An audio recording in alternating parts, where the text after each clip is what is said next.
Hi friend, इस video के माध्यम से हम देखेंगे एडुटोरिया के द्वारा प्रकाशित की गई बिहार दरोगा की प्रैक्टिस सेट नंबर 11 को। दोस्तों, यह एडुटोरिया के द्वारा प्रकाशित की गई वॉल्यूम नंबर 2 है। इसमें टोटल 15 मॉडल सेट दिए गए हैं। मॉडल सेट 10 तक हमने कंप्लीट कर लिया है। इस वीडियो के माध्यम से हम मॉडल सेट 11 को कवर करेंगे। दोस्तों, इस बुक में जितने भी प्रश्न दिए गए हैं सभी बिहार एसआई प्रीवियस ईयर पे आधारित प्रश्न दिए गए हैं, जो आपकी एग्जाम के लिए काफ़ी महत्वपूर्ण साबित होगा। आप निरंतर रूप से प्रैक्टिस सेट के माध्यम से अपनी तैयारी को लगातार जारी रखें। ठीक है, तो आइए अपने प्रश्न को स्टार्ट करते हैं और प्रश्न नंबर 1 से लेकर के प्रश्न नंबर 100 तक काफ़ी अच्छे से कंप्लीट करते हैं। ठीक है फ्रेंड्स, दोस्तों हम आपको थोड़ा ये बता देते हैं कि इस एग्ज़ाम के लिए आपको एग्जामिनेशन हॉल में टोटल 2 घंटे का समय दिया जाएगा और एक प्रश्न के लिए आपको 2 मार्क्स दिए जाएंगे। टोटल आपकी एग्ज़ाम 200 मार्क्स के होंगे। ठीक है, तो आइए आज का हमारा पहला प्रश्न है कि संविधान निर्माण से संबंधित सदन समिति के अध्यक्ष निम्नलिखित में से कौन थे। संविधान निर्माण से संबंधित सदन समिति के अध्यक्ष निम्नलिखित में से कौन थे। तो यहाँ पे हमारा उत्तर होगा option number B, P Sitaramayya ji थी। प्रश्न नंबर 2, व्यापार वाणिज्य की स्वतंत्रता किस देश के संविधान से भारतीय संविधान में शामिल किया गया है। तो यहाँ पे हमारा उत्तर होगा कि ऑस्ट्रेलिया के संविधान से लिया गया है। ऑप्शन नंबर बी, यहाँ पे डी करेक्ट होगा। प्रश्न नंबर 3, किस वर्ष उड़ीसा का नाम बदल करके ओडिशा किया गया। तो यहाँ पे हमारा उत्तर होगा सन 2011 में इसका नाम बदल करके उड़ीसा से ओडिशा किया गया। दोस्तों, यह बिहार से अलग हुआ। उड़ीसा राज्य बिहार से कब अलग हुआ, तो सन 1936 ईस्वी में यह बिहार से अलग हुआ। आइए हम प्रश्न नंबर 4 को देखते हैं। प्रश्न नंबर 4 का रहा है, भारत के महान्यायवादी के संबंध में निम्नलिखित में से कौन सा कथन सत्य है। तो दोस्तों, भारत के महान्यायवादी का चर्चा भारतीय संविधान में आर्टिकल 76 में किया गया है। ठीक है, ऑप्शन ए क्या कह रहा है कि इसकी नियुक्ति राष्ट्रपति के द्वारा की जाती है, बिल्कुल सही है। ऑप्शन बी कह रहा है कि यह भारत का सर्वोच्च विधि अधिकारी होता है, एकदम सही है। ऑप्शन सी कह रहा है इसे भारत के सभी न्यायालय में सुनवाई का अधिकार है। तो ये सभी के सभी कथन बिल्कुल करेक्ट है। ठीक है, अगर यहाँ पे रहता उत्तर में कि भारत के महान्यायवादी को संसद में बोलने का अधिकार दिया गया है, तो ये करेक्ट नहीं होता, क्योंकि यह बैठ सकते हैं, अपनी राय दे सकते हैं, लेकिन वोट देने का अधिकार इन्हें नहीं है। ठीक है, आइए हम प्रश्न नंबर 5 को देखते हैं। प्रश्न नंबर 5 का रहा है कि नियंत्रण एवं महालेखा परीक्षक द्वारा प्रस्तुत किए गए वार्षिक प्रतिवेदन की जाँच कौन करता है। तो यहाँ पे हमारा उत्तर होगा कि नियंत्रण एवं महालेखा परीक्षक द्वारा तैयार किए गए वार्षिक प्रतिवेदन की जांच ऑप्शन नंबर बी करेक्ट होगा, प्राक्कलन समिति द्वारा किया जाता है। दोस्तों, प्राक्कलन समिति में टोटल 22 मेंबर होते हैं, वो भी 15 मेंबर लोकसभा के से चुने जाते हैं और 7 मेंबर राज्यसभा से चुने जाते हैं। आइए हम प्रश्न नंबर 6 को देखते हैं। किसी राज्य में मुख्यमंत्री सहित न्यूनतम मंत्रियों की संख्या कितनी हो सकती है। तो यहाँ पे हमारा उत्तर होगा ऑप्शन नंबर बी, 12 हो सकती है। किसी भी राज्य में मुख्यमंत्री सहित मंत्रियों की न्यूनतम संख्या 12 हो सकती है। ऑप्शन नंबर यहाँ पे मेरा बी करेक्ट है। और वही मैक्सिमम कितना हो सकती है, तो मैक्सिमम हो सकती है 15। ठीक है, ये कौन से संविधान संशोधन के तहत किया गया है, तो यह 51वां संविधान संशोधन के तहत किया गया है। ठीक है, आइए हम प्रश्न नंबर 7 को देखते हैं। अंतर्राष्ट्रीय नदी जल विवाद का उल्लेख किस संविधान के किस अनुच्छेद में वर्णित है। अंतर्राष्ट्रीय नदी जल विवाद का उल्लेख किस अनुच्छेद में वर्णित है। तो यहाँ पे हमारा उत्तर दिया गया है ऑप्शन नंबर सी, अनुच्छेद 262 में वर्णित है। प्रश्न नंबर 8, निगम कर तथा सीमा कर किस सूची से के अंतर्गत आते हैं। निगम कर तथा सीमा कर किस सूची के अंतर्गत आते हैं। तो यहाँ पे हमारा उत्तर है कि निगम कर एवं सीमा कर ये आते हैं संघ सूची के अंतर्गत। प्रश्न नंबर 9 क्या कह रहा है कि केंद्रीय वित्त आयोग में अध्यक्ष सहित सदस्यों की कुल संख्या कितनी होती है। तो केंद्रीय वित्त आयोग का गठन आर्टिकल नंबर 280 में किया गया है और इसमें मेंबर कितने होते हैं, तो अध्यक्ष के सहित इसमें टोटल 5 मेंबर होते हैं। ऑप्शन नंबर यहाँ पे मेरा सी करेक्ट है। अध्यक्ष सहित इसमें कितने मेंबर होते हैं? तो 5 मेंबर होते हैं। आइए हम प्रश्न नंबर 10 को देखते हैं। प्रश्न नंबर 10 मेरा क्या कर रहा है? तो प्रश्न नंबर 10 कर रहा है, उच्च न्यायालय के न्यायाधीश द्वारा ली जाने वाली शपथ का उल्लेख संविधान की किस अनुसूची में किया गया है? तो यहाँ पे हमारा उत्तर है कि संविधान के 3री अनुसूची में किया गया है। ठीक है, ऑप्शन नंबर बी करेक्ट होगा। प्रश्न नंबर 11, पूर्वी हिमालय क्षेत्र के लाल पांडा संरक्षण हेतु लाल पांडा परियोजना को कब लागू किया गया था? तो यहाँ पे हमारा उत्तर होगा ऑप्शन नंबर बी, सन 1996 ईस्वी में लागू किया गया था। ठीक है, प्रश्न नंबर 12, निम्नलिखित में से कौन द्वितीय प्रदूषण के उदाहरण है? निम्नलिखित में से कौन द्वितीय प्रदूषण के उदाहरण है? तो यहाँ पे हमारा उत्तर होगा ऑप्शन नंबर सी, ओजोन है। ठीक है, ओजोन को हम O3 के नाम से जानते हैं। और ओजोन क्या है? तो ओजोन यह समताप मंडल में पाई जाती है। ठीक है, क्या है? ओजोन परत यह समताप मंडल में पाई जाती है। ठीक है, आइए हम प्रश्न नंबर 13 को देखते हैं। अपिक्को आंदोलन का संबंध किस राज्य से है? तो अपिक्को आंदोलन का संबंध है यह कर्नाटक राज्य से। ऑप्शन नंबर बी है। दोस्तों, इस वीडियो में हमें थोड़ी हेजिटेशन इसलिए हो रही है क्योंकि मैं यहाँ पे फर्स्ट टाइम पेन का यूज कर रहा हूँ। ठीक है, थोड़ी डर सा लग रही है क्योंकि इससे पहले मैं जो भी वीडियो बनाता था वो विदाउट पेन्स के माध्यम से यूज करता था। ठीक है, इस बार मैं पेन यूज कर रहा हूँ, थोड़ी सी हमें डर लग रही है। ठीक है, क्योंकि फर्स्ट टाइम है, धीरे धीरे एक्सपीरियंस हो जाएगी हमें। प्रश्न नंबर 14, पारिस्थितिकी पिरामिड कितने प्रकार के होते हैं?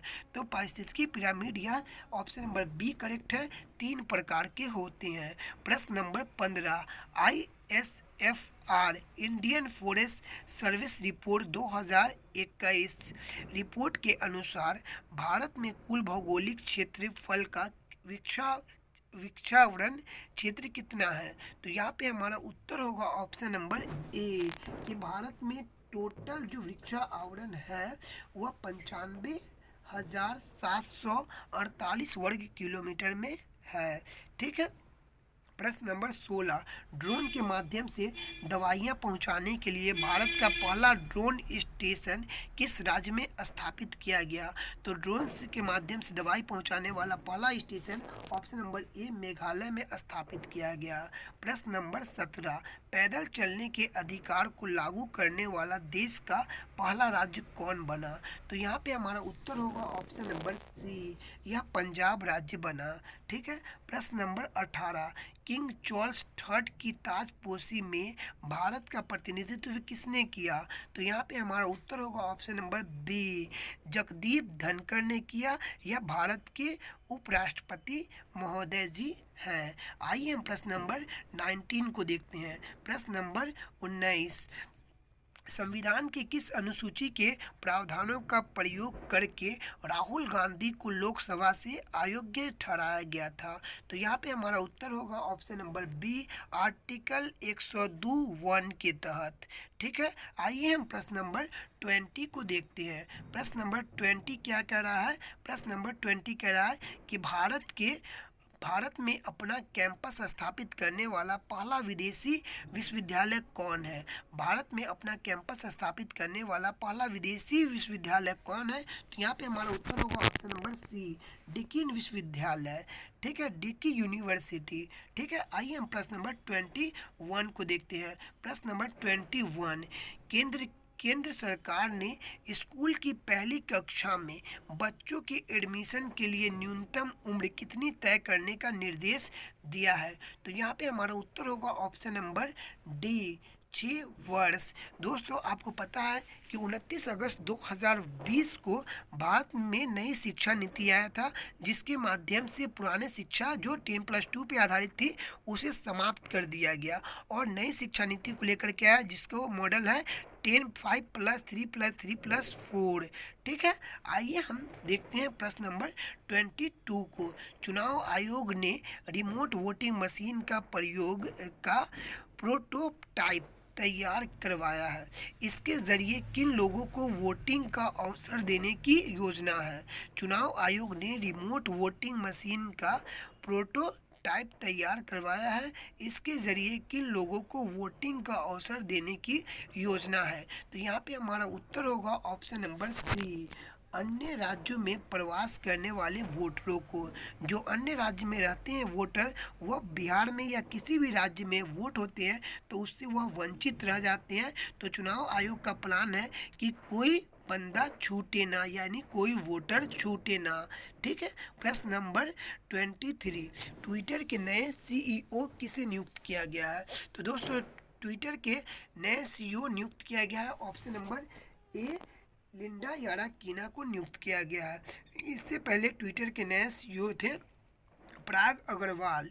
क्योंकि एलोन मस्क ने ट्विटर को खरीद लिया तो पराग अग्रवाल को लात मार के बाहर निकाल दिया और नए सीईओ नियुक्त किया गया लिंडा याराकीना को। प्रश्न नंबर 24, हाल ही में चर्चा में रहा कालेश्वर नेशनल पार्क किस राज्य में स्थित है? हाल ही में चर्चा में रहा कालेश्वर नेशनल पार्क किस राज्य में स्थित है?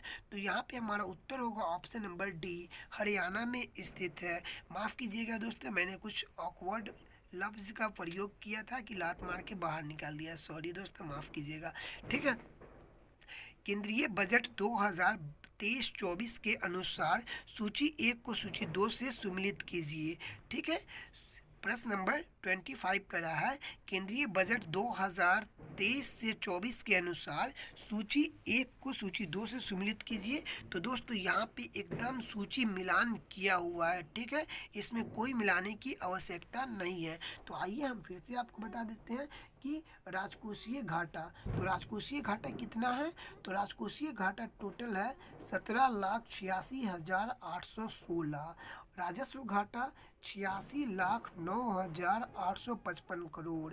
ठीक है। और वही प्रभावी राजस्व घाटा कितना है? तो प्रभावी राजस्व घाटा है 49,09,817 करोड़। और प्राथमिक राजस्व घाटा कितना है? तो 70,06,845 करोड़। ठीक है दोस्तों, यदि आपने बजट टॉपिक को नहीं पढ़ा है तो बजट आप एक बार अच्छे से देख लेंगे तो आपको बजट के हर एक फैक्ट को काफ़ी अच्छे से समझ में आएगा। या तो आप एडुटोरिया को फॉलो करके एडुटोरिया के सारे बजट पढ़ ले, या फिर आप तो अब तो कम हो गए हैं स्पीडी में बजट। ठीक है, लेकिन एडुटोरिया में लगभग पूरे बजट अभी दिए गए हैं। आप एडुटोरिया से बजट पढ़ सकते हैं, आपको सारे प्रश्न क्लियर हो जाएंगे। ठीक है। आइए हम प्रश्न नंबर 26 को देखते हैं। अमृतकाल तक की यात्रा के दौरान निम्नलिखित में से कौन से 4 मौके रूपांतरित किए गए थे? अमृतकाल भारत @100 तक की यात्रा के दौरान निम्नलिखित में से कौन से 4 मौके हस्तांतरित किए गए थे? तो यहाँ पे हमारा उत्तर होगा ऑप्शन नंबर 1, हरित विकास, ऑप्शन नंबर 3, महिलाओं के आर्थिक सशक्तिकरण, और ऑप्शन नंबर 5, पीएम विश्वकर्मा सम्मान, कौशल सम्मान, और ऑप्शन नंबर 6, पर्यटन। ठीक है, इन सभी को शामिल किया गया था। तो यहाँ पे हमारा उत्तर होगा ऑप्शन नंबर बी, आप मिलान कर लेंगे। ठीक है। प्रश्न नंबर 26, विश्व व्यापार के सेवा आयात में वर्ष 2022-23 में भारत का स्थान कितना रहा? तो यहाँ पे हमारा उत्तर होगा ऑप्शन नंबर डी, 10वां स्थान रहा व्यापार आयात में। ठीक है। प्रश्न नंबर 28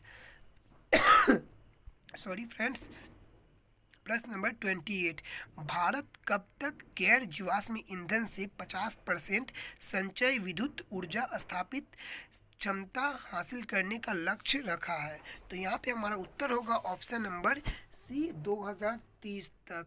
प्रश्न नंबर 29, कौशल वर्धन हेतु डिजिटल तंत्र को और विस्तार करने के लिए स्किल इंडिया डिजिटल प्लेटफॉर्म का शुरुआत की गई है, जिसका लक्ष्य क्या है? तो इसका लक्ष्य ऑप्शन नंबर डी है, इनमें से सभी। ठीक है। तो क्या क्या है? तो मांग आधारित औपचारिक कौशल वर्धन सक्षम करना, एमएसएमई सहित नियोक्ताओं के साथ जोड़ना, उद्यमिता योजनाओं की सुलभता सुगम करना। ठीक है। तो ये सभी के सभी उत्तर एकदम करेक्ट है, तो ऑप्शन नंबर यहाँ पे डी होगा, इनमें से सभी। प्रश्न नंबर 30, निम्नलिखित में से किस भारतीय कंपनी को नया ट्रांसपोर्ट विमान C295 को बनाने की जिम्मेदारी मिली है? तो यहाँ पे हमारा उत्तर होगा option number A, Tata company को मिली है? प्रश्न नंबर 31, हिमालय के क्षेत्र अभियान के लिए किस संस्था ने UAV विकसित किया है जो चीन और पाकिस्तान के हिमालय बॉर्डर के सामान ले जाने में मदद करेगा? तो यहाँ पे हमारा उत्तर होगा ऑप्शन नंबर ए, DRDO के द्वारा। प्रश्न नंबर 32, हाल ही में पंजाब के पूर्व मुख्यमंत्री प्रकाश सिंह बादल का निधन हो गया, उन्हें पद्म विभूषण से किस वर्ष सम्मानित किया गया? तो यहाँ पे हमारा उत्तर होगा ऑप्शन नंबर बी, सन 2015 में सम्मानित किया गया। ठीक है, पद्म विभूषण से। प्रश्न number 33, global startup ecosystem index 2023 में भारत का स्थान क्या रहा? तो यहाँ पे हमारा उत्तर होगा ऑप्शन नंबर सी कि 21 रहा। ठीक है, प्रश्न नंबर 34 को देखेंगे। प्रश्न नंबर 34, अंतर्राष्ट्रीय मातृभाषा दिवस किस तिथि को मनाते हैं? तो यहाँ पे हमारा उत्तर होगा अंतर्राष्ट्रीय मातृभाषा दिवस प्रत्येक 21 फरवरी को मनाते हैं। ऑप्शन नंबर ए करेक्ट है। प्रश्न नंबर 35, आईफा अवार्ड 2023 का आयोजन कहाँ किया गया? तो यहाँ पे हमारा उत्तर होगा option number C, Abu Dhabi में किया गया। प्रश्न नंबर 36, 50वां G7 शिखर सम्मेलन 2024 का आयोजन कहाँ किया गया? तो यहाँ पे हमारा उत्तर होगा कि कहाँ किया जाएगा। ठीक है, यहाँ पे हमारा फिर से क्वेश्चन पढ़ देते हैं हम कि 50वां G7 शिखर सम्मेलन 2024 का आयोजन कहाँ किया जाएगा? तो यहाँ पे हमारा उत्तर होगा ऑप्शन नंबर ए, इटली में किया जाएगा। ठीक है, हाल ही में इसका जो बैठक है वह कहाँ किया गया था? आप कमेंट करके हमें बताइए कि इसका G7 का 49वां बैठक कहाँ किया गया था। ठीक है, प्रश्न नंबर 37, 23वां राष्ट्रमंडल खेल का आयोजन कहाँ किया गया? 23वां राष्ट्रमंडल खेल का आयोजन कहाँ किया जाएगा? ठीक है, तो यहाँ पे हमारा उत्तर होगा ऑप्शन नंबर बी, ऑस्ट्रेलिया में किया जाएगा। ठीक है, प्रश्न नंबर 38, नमस्ते योजना किस मंत्रालय द्वारा जारी किया गया? तो यहाँ पे हमारा उत्तर होगा कि नमस्ते योजना जारी किया गया ऑप्शन नंबर डी, सामाजिक न्याय एवं अधिकारिता मंत्रालय और आवास शहरी मामले मंत्रालय के द्वारा। प्रश्न नंबर 39, निम्नलिखित में से किस राज्य सरकार द्वारा प्रत्येक परिवार का डाटाबेस तैयार करने तथा सरकारी योजनाओं का लाभ दिलाने के लिए फैमिली ID पोर्टल लॉन्च किया गया? तो यहाँ पे हमारा उत्तर होगा option number B, Uttar Pradesh के द्वारा।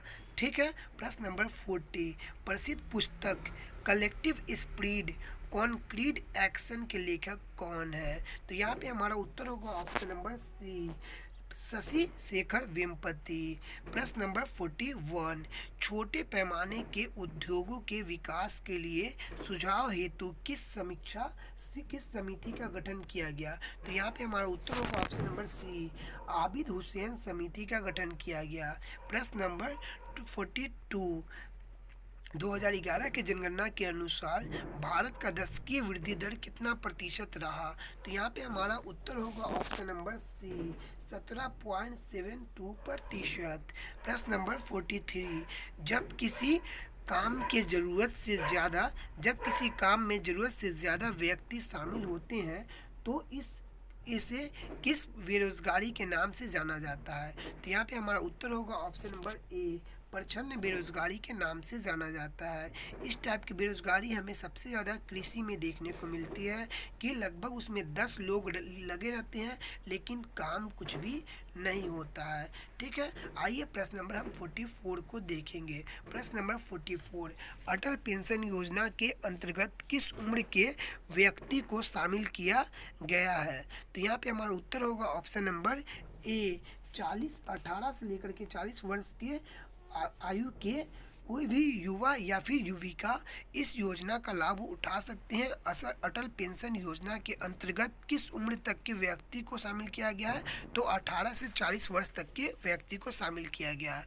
प्रश्न नंबर 45, एशिया का पहला निर्यात संस्करण क्षेत्र जोन कहाँ स्थापित किया गया है? तो यहाँ पे हमारा उत्तर होगा ऑप्शन नंबर डी, कांडला में। कहाँ? तो कांडला में। ठीक है, प्रश्न नंबर 46, प्रश्नों परिषद किस वेद का उपनिषद है? तो यहाँ पे हमारा उत्तर होगा option number A, option number A होगा यहाँ पे किसका उपनिषद है, तो अथर्ववेद का उपनिषद है। ठीक है, ऑप्शन नंबर ए अथर्ववेद का उपनिषद है। दोस्तों हमें थोड़ा सा प्रॉब्लम हो रही है, थोड़ी सी आप एडजस्ट कीजिएगा। नेक्स्ट टाइम से हम इसे अच्छे से अभ्यास करके अगला हम चिप को बनाएंगे। ठीक है, तो प्रश्न नंबर 47, चंड कौशिक पुस्तक के लेखक कौन है? चंड कौशिक पुस्तक के लेखक कौन है? तो यहाँ पे हमारा उत्तर होगा ऑप्शन नंबर सी, भारवी है। सॉरी, यहाँ पे हमारा उत्तर होगा ऑप्शन नंबर बी, क्षेमेश्वर है। कौन है? ऑप्शन नंबर बी होगा, यहाँ पे हमारा उत्तर होगा क्षेमेश्वर। ठीक है, प्रश्न नंबर 48 को देखेंगे कि वह प्रथा जिसके तहत किसान स्वयं भूमि का मालिक होता है और सरकार को भू राजस्व के भुगतान के लिए जिम्मेदार माना जाता है, क्या कहलाती है? तो यहाँ पे हमारा उत्तर होगा ऑप्शन नंबर सी, रैयतवाड़ी। ठीक है, प्रश्न नंबर 49 कह रहा है कि भारतीय राष्ट्रीय कांग्रेस द्वारा किस दिन को पूर्ण स्वराज दिवस के रूप में मनाया जाता है? तो यहाँ पे हमारा उत्तर होगा ऑप्शन नंबर ए, 26 जनवरी 1930 को मनाया जाता है। प्रश्न नंबर 50, निम्नलिखित में से किसकी सहायता से हैदर अली ने सन 1755 ईस्वी में डिंडीगुल में एक शस्त्रागार की स्थापना की थी? तो यहाँ पे हमारा उत्तर होगा ऑप्शन नंबर बी, फ्रांस की सहायता से। प्रश्न नंबर 51, निम्नलिखित घटनाओं पर विचार कीजिए। निम्नलिखित घटनाओं पर विचार कीजिए और ये बताइए कि सबसे पहले कौन सी घटना हुई है, उसे अरेंज वे में सजाएं। ठीक है, तो दोस्तों यहाँ पे आप देखिए कि 3 नंबर में कह रहा है नेहरू रिपोर्ट आया था 1928 ईस्वी में। ठीक है, नेहरू रिपोर्ट आया था 1928 ईस्वी में। फिर कह रहा है 2 नंबर में अगस्त प्रस्ताव आया था 1940 ईस्वी में। क्रिप्स मिशन आया था 1942 ईस्वी में। वेवेल योजना आया था 1945 ईस्वी में। ठीक है, तो यहाँ पे हमारा उत्तर होगा नेहरू रिपोर्ट पहले, फिर दूसरा होगा अगस्त प्रस्ताव, तीसरा होगा क्रिप्स मिशन, चौथा होगा वेवेल योजना। ठीक है, तो यहाँ पे आप मिला लेंगे, यहाँ पे हमारा उत्तर होगा ऑप्शन नंबर बी। ठीक है, आइए हम प्रश्न नंबर 52 को देखेंगे। किसने कांग्रेस के बारे में कहा था कि वे साम्राज्यवाद से लड़ते भी थे तथा उनका सहयोग भी करते थे? तो यहाँ पे हमारा उत्तर होगा ऑप्शन नंबर सी, रजनी पामदत्त ने कहा था। ठीक है, आइए हम प्रश्न नंबर 53 को देखेंगे। यहाँ पे हम प्रश्न नंबर 53 को देखेंगे। ठीक है, प्रश्न नंबर 53, कौन सा मध्यकालीन भारतीय साम्राज्य व्यापक स्तर पर स्थानीय स्वशासन के लिए प्रसिद्ध था? तो यहाँ पे हमारा उत्तर होगा ऑप्शन नंबर बी, चोल। प्रश्न नंबर 54, पिटरा दुर्रा संबंधित है, तो पिटरा दुर्रा संबंधित किससे है? तो यहाँ पे हमारा उत्तर होगा ऑप्शन नंबर सी, दीवारों में अर्थ कीमती पत्थर जड़कर फूलों की नक्काशी से।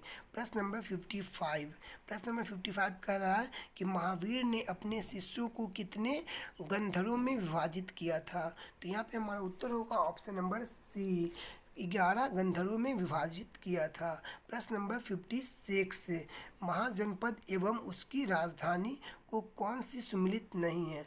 महाजनपद एवं उसकी राजधानियों में कौन सम्मिलित नहीं है? तो यहाँ पे हमारा उत्तर होगा ऑप्शन नंबर डी। ठीक है, ऑप्शन नंबर डी होगा चेदी। चेदी की राजधानी होगी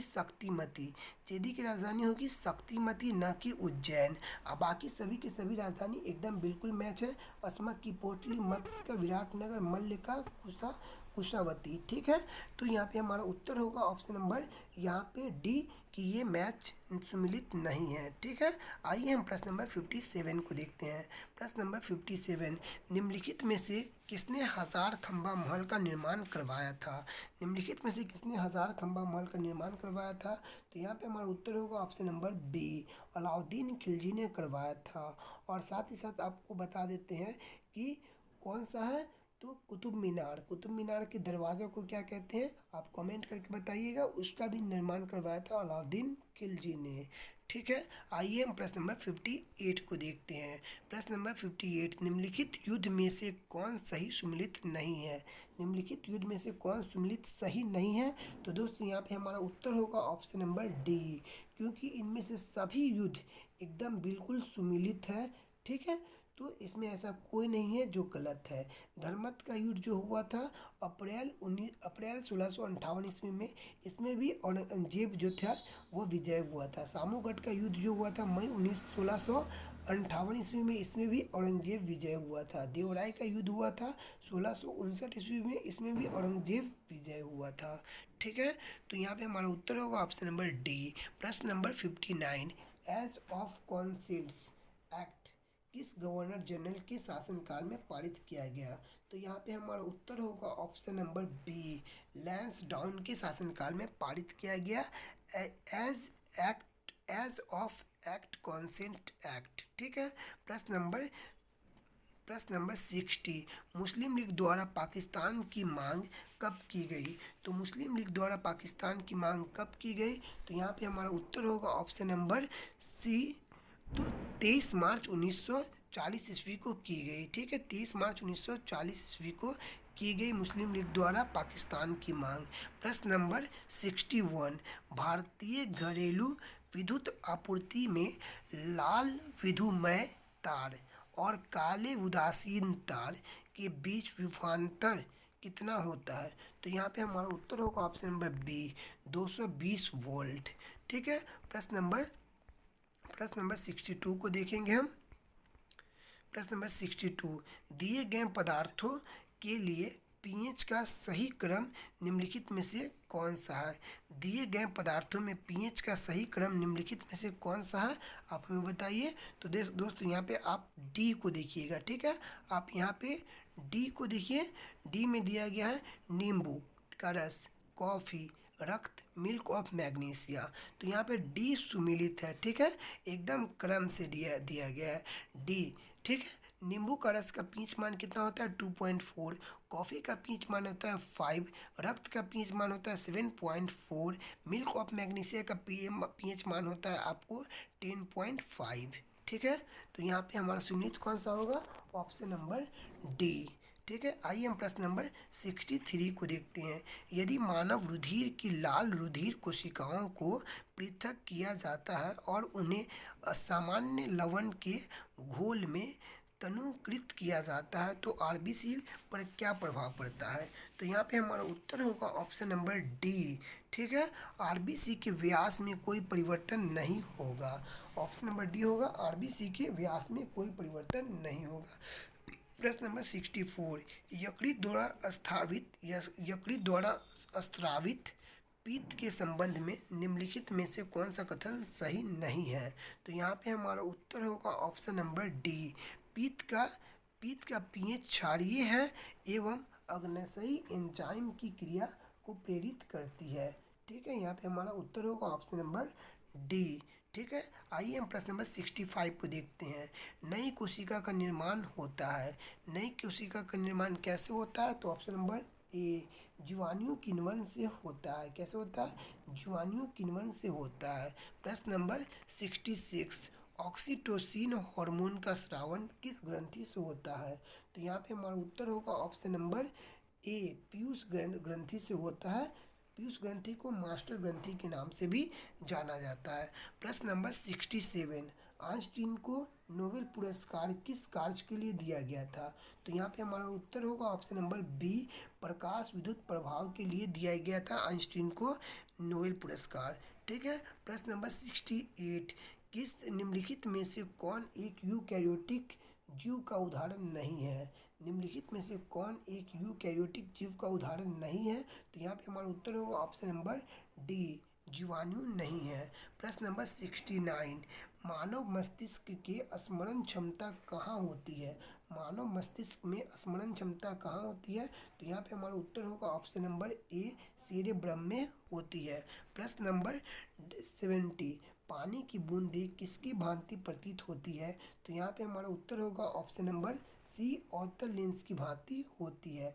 दोस्तों पानी की एक बूंद को आप गिराएंगे तो वो थोड़ा उठा हुआ नजर आएगा, तो वो उत्तल लेंस का कार्य करता है, लेकिन उसके जो पीछे की ओर होगा वो अवतल लेंस की भांति होती है। तो यहाँ पे हमारा उत्तर होगा ऑप्शन नंबर सी, उत्तल दर्पण, सॉरी यहाँ पे होगा हमारा उत्तल लेंस, कहाँ गया, अवतल लेंस। ठीक है, ऑप्शन नंबर डी करेक्ट होगा। ठीक है, आइए हम प्रश्न नंबर 71 को देखेंगे। प्रश्न नंबर 71, यदि हवा का तापमान बढ़ता है तो उसकी जल वाष्प ग्रहण करने की क्षमता क्या होती है? तो उसकी जल वाष्प ग्रहण करने की क्षमता भी बढ़ जाती है। ठीक है, ऑप्शन नंबर बी करेक्ट होगा। प्रश्न नंबर 72, निम्नलिखित में से किस विटामिन में कोबाल्ट होता है? तो सभी को पता है कि विटामिन 12 में, B12 में कोबाल्ट होता है, इसे हम साइनोकोबालमीन के नाम से भी जानते हैं। ठीक है, प्रश्न नंबर 73, निम्नलिखित में से किसमें ऋणात्मक आवेश होता है? निम्नलिखित में से किसमें ऋणात्मक आवेश होता है? तो यहाँ पे हमारा उत्तर होगा ऑप्शन नंबर सी, बीटा किरणों में होता है। प्रश्न नंबर 74, क्षारक वो रासायनिक पदार्थ होते हैं जो जल में घुलनशील करते हैं। तो यहाँ पे हमारा उत्तर होगा option number D, OH minus ion. ठीक है, तो यहाँ पे हमारा उत्तर होगा ऑप्शन नंबर डी। प्रश्न नंबर 75, प्रश्न नंबर 75 कर रहा है, स्थितिज ऊर्जा के संबंध में निम्नलिखित में से कौन सा कथन असत्य है? स्थितिज ऊर्जा के संबंध में निम्नलिखित में से कौन सी कथन असत्य है? तो यहाँ पे हमारा उत्तर होगा ऑप्शन नंबर डी, ये सभी के सभी कथन असत्य है। ठीक है, आइए हम प्रश्न नंबर 76 को देखेंगे। शुष्क सेल का एनोड किसका बना होता है? शुष्क सेल का एनोड यह किसका बना होता है? तो यहाँ पे हमारा उत्तर होगा ऑप्शन नंबर ए, यह कार्बन का बना होता है। शुष्क सेल का एनोड यह कार्बन का बना होता है। प्रश्न नंबर 77, क्लोरीन अणुओं के बीच कैसा सहसंयोजक बंधन होता है? तो यहाँ पे हमारा उत्तर होगा ऑप्शन नंबर बी, द्विक सहसंयोजक बंधन होता है। ठीक है, आइए हम प्रश्न नंबर 74 को देखते हैं। साबुन के पतले झाग में चमकदार रंगों का बनना किस परिघटना का निर्माण होता है? तो यहाँ पे हमारा उत्तर होगा ऑप्शन नंबर डी। ठीक है, यहाँ पे हमारा उत्तर होगा ऑप्शन नंबर डी, परावर्तन और अपवर्तन के द्वारा। ठीक है, प्रश्न नंबर 79, निम्नलिखित में से किसे कोशिकीय ईंधन भी कहा जाता है? तो यहाँ पे हमारा उत्तर होगा ऑप्शन नंबर सी, सुक्रोज को, सॉरी यहाँ पे हमारा उत्तर होगा ऑप्शन नंबर बी, ग्लूकोज को कहा जाता है। क्या कहा जाता है? तो दोस्तों यहाँ पे मेरा प्रश्न कहा गया, एक मिनट सॉरी, किधर गए?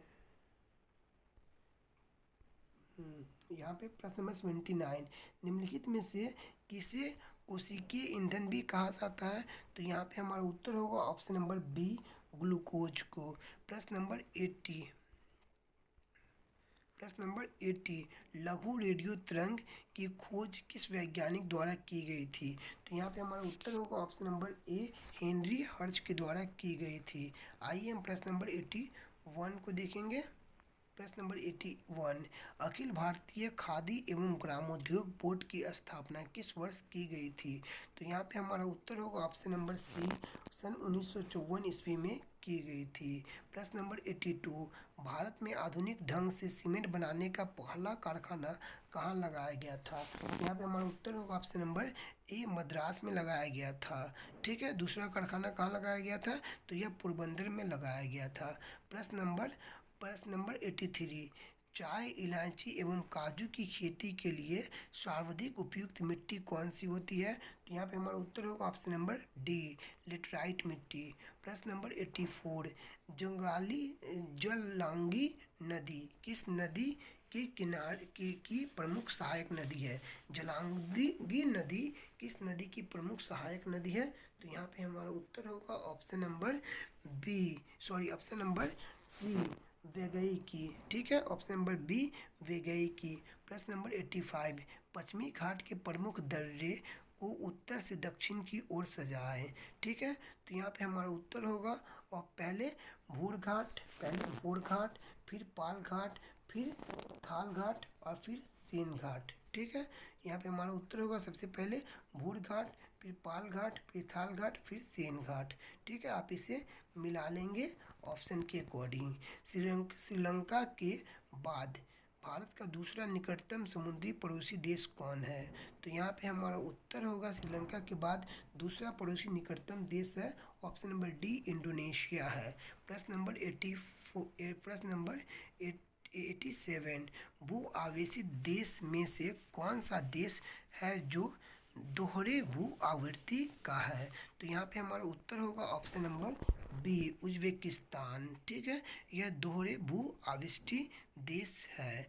प्रश्न नंबर 88, निम्नलिखित में से कौन सा झील संयुक्त राज्य अमेरिका में स्थित है? तो यहाँ पे हमारा उत्तर होगा ऑप्शन नंबर डी, मिशिगन झील जो है वह यूएसए में स्थित है। बाकी सुपीरियर, ईरी, ह्यूडन ये सभी के सभी यूएसए और कनाडा के बॉर्डर पे है। प्रश्न नंबर 89, उष्णकटिबंधीय मरुस्थल क्षेत्र की वनस्पति क्या कहलाती है? तो यहाँ पे हमारा उत्तर होगा ऑप्शन नंबर बी, जीरोफाइट्स। ठीक है, जीरोफाइट्स होती है मरुस्थल में उगने वाले पौधे को कहते हैं। ठीक है, प्रश्न नंबर 90, निम्नलिखित में से किस चट्टानों में खनिज तेल पाया जाता है? तो यहाँ पे हमारा उत्तर होगा ऑप्शन नंबर बी, औषधि चट्टानों में पाया जाता है खनिज तेल। प्रश्न नंबर 91, भारत का पहला डायनेमिक्स लिमिटेड का मुख्यालय कहाँ स्थित है? तो यहाँ पे हमारा उत्तर होगा ऑप्शन नंबर ए, हैदराबाद में स्थित है। प्रश्न नंबर 92, पादप जीवाश्म का अध्ययन क्या कहलाता है? पादप जीवाश्म का अध्ययन क्या कहलाता है? तो यहाँ पे हमारा उत्तर होगा ऑप्शन नंबर सी, पैलियो वनस्पति कहलाता है। ठीक है, प्रश्न नंबर 93, इंटरनेशनल हॉकी फेडरेशन का मुख्यालय कहाँ स्थित है? तो इंटरनेशनल हॉकी फेडरेशन का मुख्यालय ऑप्शन नंबर ए, लुसाने में स्थित है। प्रश्न नंबर 94, मेजर ध्यानचंद खेल रत्न पुरस्कार से पहली बार किसे सम्मानित किया गया? तो यहाँ पे हमारा उत्तर होगा ऑप्शन नंबर सी, विश्वनाथ आनंद जी को सम्मानित किया गया। विश्वनाथ आनंद जी का खेल है शतरंज। ठीक है, आइए प्रश्न नंबर 95 को देखते हैं। निम्नलिखित में से कौन सी पुस्तक रविन्द्रनाथ टैगोर द्वारा नहीं लिखी गई थी? तो यहाँ पे हमारा उत्तर होगा ऑप्शन नंबर सी, अगड़ी वीणा। अगड़ी वीणा यह रविन्द्रनाथ टैगोर द्वारा नहीं लिखी गई थी। बाकी हंगरी स्टोन और गोरा ये दोनों की दोनों रविन्द्रनाथ टैगोर द्वारा लिखी गई थी पुस्तक। दोस्तों यहाँ पे मैंने 1 से लेकर के 95 तक कंप्लीट करा दिया आपको जीके जीएस के प्रश्न। अब जो प्रश्न दिए गए हैं वो मैथमेटिक्स के प्रश्न दिए गए हैं। आप इसे कैलकुलेट कर करके आप अपने एक पेज कॉपी पे लें और उस पर इसे आप सॉल्व कर लें। आपके सभी 100 क्वेश्चंस कंप्लीट हो जाएंगे। तो दोस्तों इस वीडियो में थोड़ी तो परेशानी हुई होगी क्योंकि मैंने पेन का यूज किया फर्स्ट टाइम, तो थोड़ी परेशानी मुझे हुई है इस वीडियो को क्रिएट करने में। ठीक है दोस्तों, यदि वीडियो आपको अच्छी लगी हो और हमारी वीडियो आपने लास्ट अंत तक देखा है तो प्लीज़ हमारे वीडियो को एक लाइक ज़रूर करें, और यदि आपने चैनल सब्सक्राइब नहीं किया है तो आप हमारे चैनल को सब्सक्राइब कर दें। Thank you friends watching this my video.